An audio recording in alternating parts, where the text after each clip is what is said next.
It was, you can only imagine, and imagining it even is like reliving it. It was not easy. We were in the forest, in the open most of the time, under the sun, under the rain, with the children. But we kept going because there was no way out. We knew it was God that could really help us. So that really helped us. And the fact that we believe that people are praying for us, that also helped us as well. Personally, I was not beaten, but some of the children were beaten. You know, children, some of them are quiet, some of them are loud. And what they hate most is noise, that it attracts attention. So the youngest of them, maybe the two, Waliya and Salam, they were the one that took the best of the beating. They would close their mouth, tie it with clothes, and beat them very well. Then the men, they had it worse than us because they were blindfolded, handcuffed, and chained in the leg. All of them until they remained two.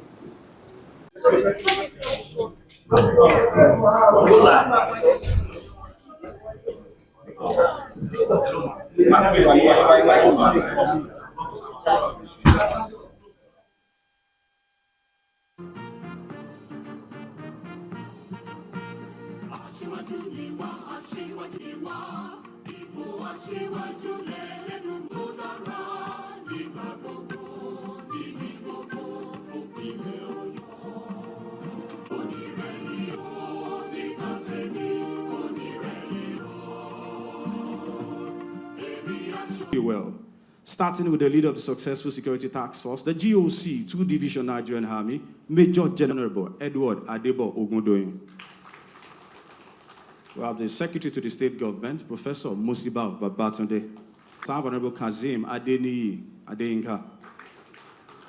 We have the Attorney General and Honorable Commissioner for Justice, Barrister Abiodun Aide, the Governor Seyi Makinde.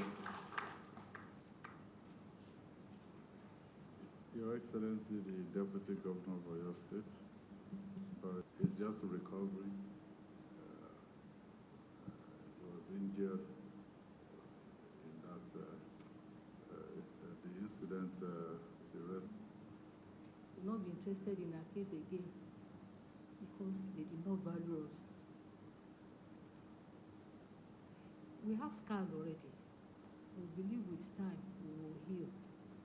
And we pray that those that have lost their lives, the Lord will console them. Because quite frankly,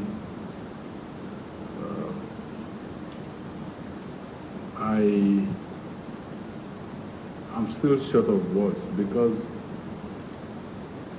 this has happened all over the country with its challenges.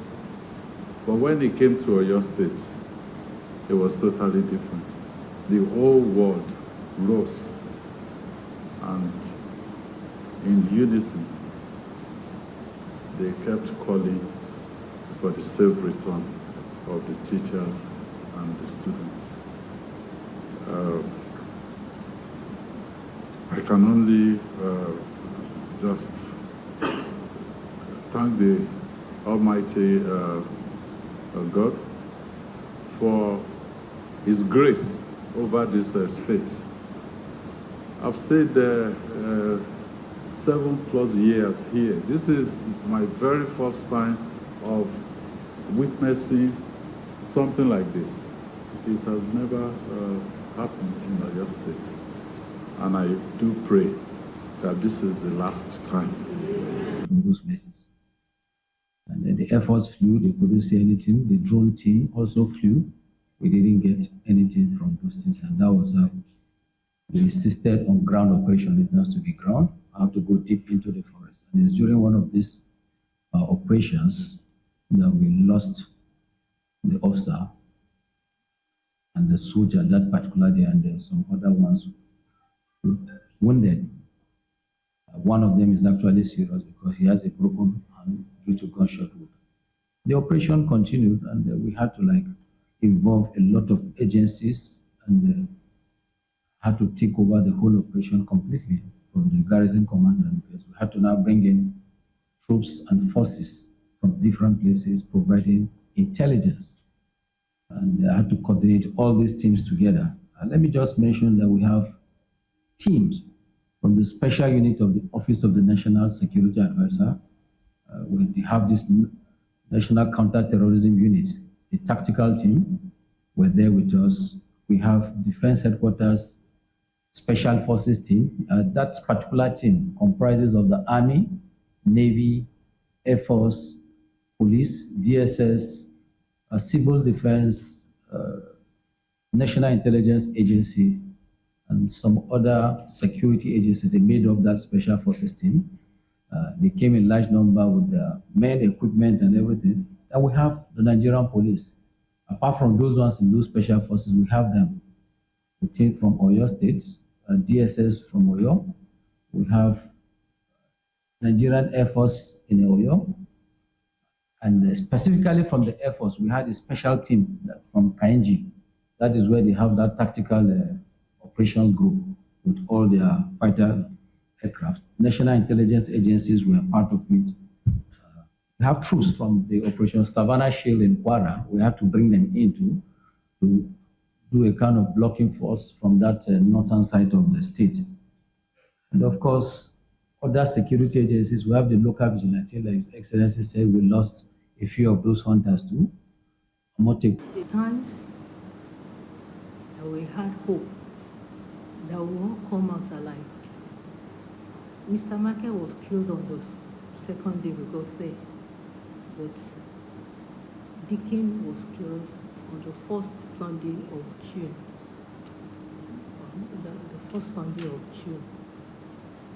They killed them purposely because they felt that would force the hand of the government to give them whatever they want. They tried a lot, but we're grateful that we have the government that thought much of us.